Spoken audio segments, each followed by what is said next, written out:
Hey guys, welcome back to our channel. అందరూ ఎలా ఉన్నారు? బాగున్నారా? నేను బాగున్నాను ఫ్రెండ్స్. ఈరోజు మళ్ళీ ఒక మంచి డైలీ వ్లాగ్తో మీ ముందున్నాను. ఇక్కడ నేను కొన్ని ఐడియాస్ చూపిస్తున్నా చూడండి. ఇది అంబ్రిల్లా అండి. ఈ అంబ్రిల్లాని మనం వాడకుండా పక్కన పెట్టేస్తే సన్న సన్న రంధ్రాలు పడి ఖరాబ్ అవుతుంది. అందుకని దీన్ని ఈ విధంగా ఒక వాజ్ లాగా వాడాను. నెక్స్ట్ వచ్చేసి ఇక్కడ ఇవన్నీ కూడా కేబుల్ వైర్స్. ఇవి నీట్గా కనిపించడానికి ఇక్కడ నేను బర్డ్స్ని తయారు చేసి పెట్టాను. ఇది ఒక మీకు చిన్న సింపుల్ ఐడియా. నెక్స్ట్ వచ్చేసి ఇవి వేస్ట్ వాటర్ బాటిల్స్ అండి. మనం డ్రింక్స్ అవి తాగే వాటర్ బాటిల్స్, వాటిని ఈ విధంగా ప్లాంటర్స్గా చేశాను. ఇవన్నీ కూడా నేను చేసిన డిఐవైస్.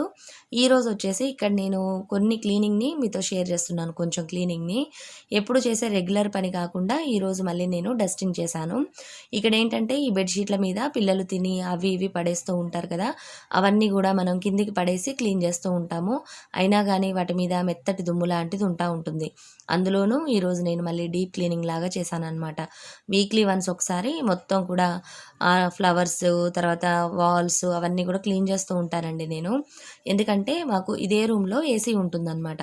ఈ ఏసీ అనేది ఏంటంటే మనకి మొత్తం డస్ట్ అంతా కూడా ఏసీ మొత్తం మనకి పైకి తీసినట్టు చేస్తుంది. దానివల్ల మనకి దగ్గు జలుబు వస్తాయన్నమాట. ఎప్పుడైనా సరే మీరు గుర్తుంచుకోండి, ఏసీ ఉన్న రూమ్లో గినక క్లీన్గా ఉంచుకునేటట్టు చూసుకోవాలి. లేదు అంటే మనకి దగ్గులు జలుబులు ఎక్కువగా వస్తూ ఉంటాయి, త్వరగా తగ్గవు కూడా.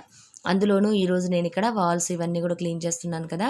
ఇక్కడ నేను ఎప్పట్లానే మైక్రో ఫైబర్ డస్టర్ని అలానే ఒక చిన్న బ్రష్ని వాడుతున్నాను.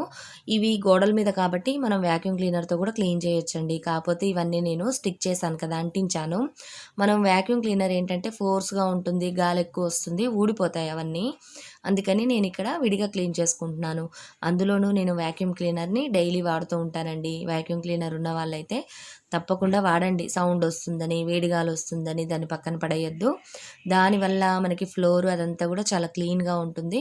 అలానే మనం చీపురుతో ఊడ్చేటప్పుడు డస్ట్ అంతా కూడా ఇంట్లో పైనకి లేచినట్టు అయ్యి టీవీల మీద, ఫ్లవర్స్ మీద, కిందంతా కూడా నీట్గా ఉండదు. దానికంటే వ్యాక్యూమ్ క్లీనర్తో క్లీన్ చేసుకుంటే చాలా బాగుంటుంది. ఉంటే కనుక క్లీన్ చేయండి తప్పకుండా, దాన్ని పక్కన పారేయకుండా. ఈరోజు నేను ఇక్కడ ఈ వైర్లు ఇవన్నీ కూడా క్లీన్ చేశాను కదా. ఇక్కడ ఇవి అంటించడం వలన వీటిలో బాగా దుమ్ము చేరిపోయిందండి సైడ్కి అంతా. అవన్నీ కూడా బ్రష్తో క్లీన్ చేస్తూ ఉంటే మొత్తం ఊడిపోయినాయి అనమాట. అవన్నీ కూడా నేను మళ్ళీ స్టిక్ చేస్తున్నాను. ఈ డీప్ క్లీనింగ్ అనేది ఎందుకు షేర్ చేశానంటే, ఇప్పుడు సమ్మర్ కదండి, ఇప్పుడు రెగ్యులర్గా మనం క్లీన్ చేస్తూ ఉంటాము. ఈ సమ్మర్లో ముఖ్యంగా క్లీనింగ్ అంటే అందరికీ భయం వేస్తుంది. వంట అంతా ఎంత కష్టమో అలానే క్లీనింగ్ కూడా అలానే అనిపిస్తుంది. కాకపోతే ఈ సమ్మర్ అనేది మనకి చాలా డేంజర్ అనమాట. ఎందుకు అనంటే డస్ట్ని బాగా కలెక్ట్ చేస్తుంది, పని ఎక్కువైపోతుంది. అలా అని మనం ఇంట్లో రెగ్యులర్గా చేసే పనిని వదలలేము. అలా అని వీటిని కూడా చేసుకుంటూ ఉండాలి మధ్య మధ్యలో. 3 డేస్కి ఒకసారి మామూలుగా డస్టింగ్ చేస్తూ ఉంటాను నేను. ఎందుకంటే నేను ఆర్టిఫిషియల్ ఇవన్నీ కూడా ఎక్కువ డెకరేషన్ ఐటెంని వాడుతూ ఉంటాను కాబట్టి. అలానే వీక్లీ వన్స్ ఒకసారి ఈ విధంగా మొత్తం డీప్ క్లీనింగ్ లాగా చేస్తూ ఉంటాను. ఒక్కొక్కసారి అయితే స్కిప్ చేస్తానులేండి. ఎప్పుడన్నా ఒంట్లో బాగాలేనప్పుడు, పిల్లలకి ఏమన్నా హెల్త్ ప్రాబ్లమ్స్ ఉన్నప్పుడు మనం ఇలాంటి డస్టింగ్స్ ఇలాంటివి పెట్టామనుకోండి, పిల్లలకి హెల్త్ ఇంకా ఖరాబ్ అవుతుంది. అలాంటప్పుడు ఆపేసుకోవాలి. ఇక్కడ ఏంటంటే నేను ఇవన్నీ కూడా స్టిక్ చేస్తున్నా. చూసారు కదా, అవి ఊడిపోయినాయి. అవన్నీ కూడా క్లీన్ చేశాను. క్లీన్ చేసేసి మళ్ళీ వాటిని అంటించేసాను అనమాట. నెక్స్ట్ ఇక్కడ ఇప్పుడు లాక్డౌన్లో ఉన్నాం కదండి. ఇంట్లో పిల్లలు, హస్బెండ్ వీళ్ళందరూ ఉంటూ ఉంటారు కదా. వీళ్ళని కూడా కొంచెం హెల్ప్ తీసుకొని, మనకి ఏమన్నా అన్ని పనులు మనం చేయలేము ఇప్పుడు. ఇలాంటి టైంలో వీళ్ళని కూడా వాడుకొని కొన్ని క్లీనప్స్ చేసుకుంటూ ఉండాలి. ఇక్కడ మా వారు చూస్తున్నారా, నాకు హెల్ప్ చేస్తూ ఉన్నారనమాట. ఇవి కొంచెం పైన ఉన్నాయి కదా వాచెస్, ఇలాంటివన్నీ కూడా క్లీన్ చేయమంటూ ఉంటే అవన్నీ తీసి పాపం క్లీన్ చేస్తూ ఉన్నారు. ఇక్కడ మా వారితో పాటు మా పిల్లలు కూడా అనమాట. ఏంటంటే ఇప్పుడు లాక్డౌన్ కదండి, పిల్లలు బయటికి వెళ్ళి ఆడుకోవడానికి కూడా లేదు. అందులోనూ ఊరికే టీవీ, ఫోను ఇవన్నీ కూడా వాళ్ళకి బోర్ కొట్టేశాయి అనమాట. ఎప్పుడు స్కూల్స్ స్టార్ట్ అవుతాయా అని చూస్తూ ఉన్నారు వాళ్ళు కూడా. ఎందుకంటే ఫ్రెండ్స్ని కలవచ్చు, చక్కగా ఆడుకోవచ్చు, బాగుంటుంది కదా. చదువు సంగతి పక్కన పెడితే మిగిలినవన్నీ బాగుంటాయి అన్నమాట వాళ్ళకి.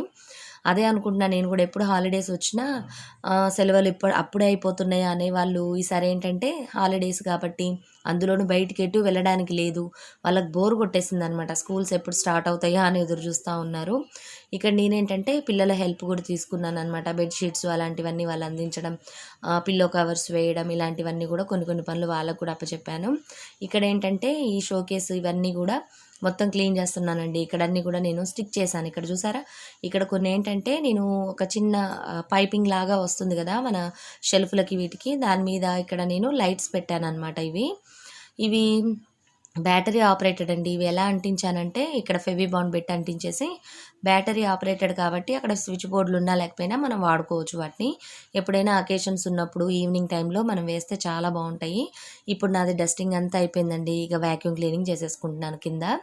ఆ తర్వాత మాపింగ్ అనమాట. అదంతా అయిపోయిన తర్వాత ఇక్కడ చూసారా మొత్తం నేను యాజ్ ఇట్ ఈజ్ అలానే సెట్ చేసుకున్నాను. కాకపోతే ఏంటంటే ఇవన్నీ క్లీన్ చేశాను అంతే. జస్ట్ మీకు ఓవరాల్ లుక్ చూపిస్తున్నాను. ఇక్కడ ఇవన్నీ కూడా తడి క్లాత్తో తుడిచాను. అలానే వీటిని అంటే వాజెస్ని అనమాట క్లాత్తో తుడిచాను. ఈ ఫ్లవర్స్ అన్నీ కూడా వ్యాక్యూమ్ క్లీనర్తో క్లీన్ చేసేసుకున్నాను. వ్యాక్యూమ్ క్లీనర్తో ఫ్లవర్స్ని వాజెస్ని క్లీన్ చేసేటప్పుడు కొంచెం జాగ్రత్తగా చేసుకోండి. ఫోర్స్ ఎక్కువగా ఉంటుంది కదా, ఫ్లవర్స్ అన్నీ కూడా ఊడిపోయి వాటిల్లోకి వెళ్ళిపోతూ ఉంటాయి. స్లోగా పెట్టుకొని క్లీన్ చేసుకోవాలి. వాటిని గనక మనం గట్టిగా దులిపడం కానీ అలాంటివి చేసినప్పుడు ఆ దుమ్మంతా మన ఫేస్ మీదకి వస్తుంది. చాలామందికి డస్ట్ ఎలర్జీ ఉంటుంది. అలానే ఇలాంటి డస్టింగ్స్ ఇలాంటివి చేసినప్పుడు దుమ్ము అలాంటివి వచ్చి జలుబులు దగ్గులు వస్తూ ఉంటాయండి. కాస్త జాగ్రత్తగా ఉండండి. ఇక్కడ చూసారా ఇవన్నీ కూడా కొన్ని డిఐవైస్ ఉన్నాయి. ఇక్కడ ఏంటంటే కొన్ని ఫ్లవర్స్ అలాంటివి మార్చానండి నేను అంతే. ఈ బటర్ఫ్లైస్ కానీ ఇవన్నీ కూడా స్టిక్ చేశాను కదా, వీటన్నిటి కూడా డస్ట్ కలెక్ట్ అవుతూ ఉంటుంది. వీటిని కేర్ఫుల్గా క్లీన్ చేసుకోవాలి, వ్యాక్యూమ్ క్లీనర్తో మాత్రం కాదు. ఓవరాల్గా ఈ విధంగా ఇక్కడంతా కూడా క్లీనప్ చేశాను. మాకు ఏసీ ఇదే రూమ్లో ఉంటుందని చెప్పాను కదండి, అందుకని నేను రెగ్యులర్గా క్లీన్ చేస్తూనే ఉండాల్సి వస్తుంది. ఓవరాల్గా ఈ షెల్ఫ్ అంటే ఇక్కడ మాకు విండో ఉందన్నమాట. విండో మీద నేను ఈ విధంగా సెట్ చేసుకున్నాను. చిన్న బేస్ లాగా ఉంది, అక్కడ అన్నీ కూడా ప్లాంటర్స్ అవి పెట్టుకున్నాను. నెక్స్ట్ వచ్చేసి ఇక్కడ బర్డ్ కేజ్ చూస్తున్నారు కదా, ఇది కూడా నేను చేసిన డిఐవై అండి. మీకు కావాలి ఈ డిఐవైస్ అని అంటే కింద కమెంట్ సెక్షన్లో షేర్ చేయండి. మీకు ఏది కావాలో ముందు నేను అది మీకు చూపించడానికి ట్రై చేస్తాను. నెక్స్ట్ వచ్చేసి ఇది ఒక చిన్న బాస్కెట్ అండి. ఇది మనం ఫుడ్స్ అలాంటివి బయట నుంచి తెచ్చుకున్నప్పుడు ఒక చిన్న బాక్స్ లాగా వస్తుంది కదా, దాంట్లో నేను ఆర్టిఫిషియల్ ప్లాంట్స్ని పెట్టాను. ఒక చిన్న ఫ్లవర్ ప్లాంటర్ లాగా అయిందనమాట అది. నెక్స్ట్ ఇక్కడ ఇంతకుముందు వేరే ఉండేటివి సెరామిక్ ప్లాంటర్స్ అవి ఈసారి తీసేసి ఇక్కడ కొంచెం వేరేది పెట్టాను. చూసారు కదా ఎలా అనిపించింది, నచ్చిందా? నచ్చినట్టయితే తప్పకుండా లైక్ చేయండి ఫ్రెండ్స్. నా డెకరేషను ఇదంతా బాగుంది అనిపిస్తే మీకు. ఇదేంటంటే ఇన్వర్టర్ పెట్టుకునే దగ్గర ఇక్కడ నేను ఒక చిన్న ట్రైన్ పెట్టి దీంట్లో ఈ విధంగా బ్రాస్తో సెట్ చేశాను అనమాట. ఇది బుద్ధుడి కార్నర్ లాగా. నెక్స్ట్ వచ్చేసి ఇది ఒక చిన్న ప్లాంటరు, అంటే ఇక్కడ ఇదేంటంటే ఒక స్టాండ్ లాంటిది. దీంట్లో కూడా నేను లాస్ట్ టైం పెట్టిన వాటికంటే ఇప్పుడు తీసేసి మళ్ళీ మార్చి వేరే పెట్టాను క్లీనప్ చేసి.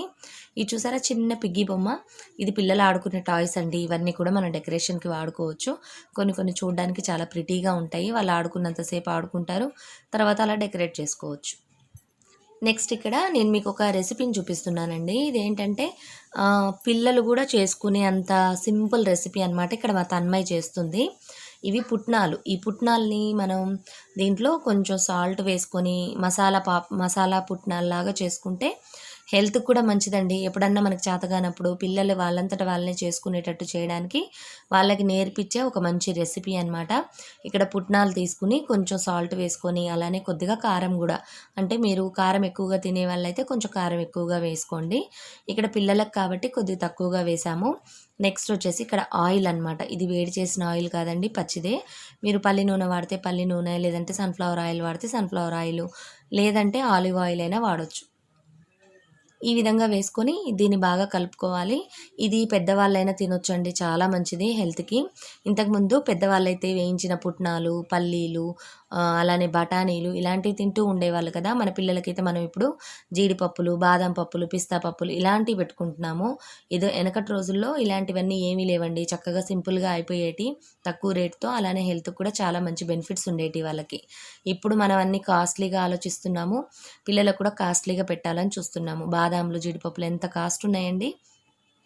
మనం మధ్య మధ్యలో ఇలాంటివి కూడా అలవాటు చేయాలి. చాలామందికి పుట్నాల పప్పు అంటే పిల్లలు పెద్దగా ఇష్టపడరు, తినరు అని చెప్పి వదిలేస్తూ ఉంటారు. అలా కాకుండా మీరు ఇలాంటి రెసిపీస్ చేసి ఇవ్వండి, చాలా మంచిది.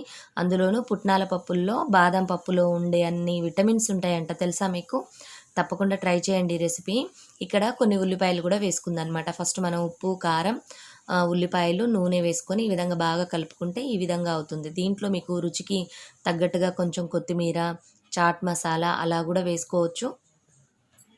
ఇది పిల్లల కోసం కాబట్టి మా పిల్లలైతే కొత్తిమీర ఇలాంటివన్నీ సపరేట్‌గా తినరండి. అందుకని ఇక్కడ అవన్నీ వేయలేదు.